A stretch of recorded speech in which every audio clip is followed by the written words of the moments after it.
RV studios entertainment நேயர்களுக்கு வணக்கம். பழமொழியும் அதன் விளக்கமும். கப்பலே கவிழ்ந்தாலும் கன்னத்தில் கை வைக்காது. நாம் அறிந்த விளக்கம்.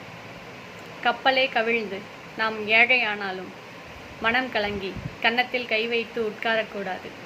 மீண்டும் வேலைக்கு சென்று பணம் சம்பாதிக்க வேண்டும் என்பதாகும் உண்மையான விளக்கம்.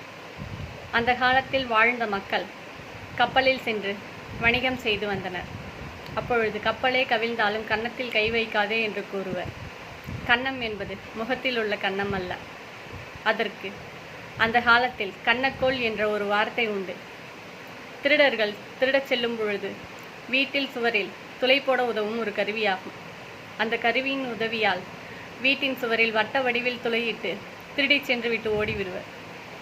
இதைத்தான் பெரியவர்கள் எந்த ஒரு கஷ்டமான சூழ்நிலைக்கு சென்றாலும் அடுத்தவர்களின் பொருளை திருடக்கூடாது, திருடியாவது பழைய நிலைக்கு வந்து விடலாம் என்று எண்ணக்கூடாது.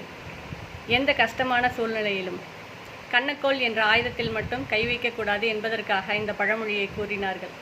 நான் உங்கள் சாரு. நன்றி, வணக்கம்.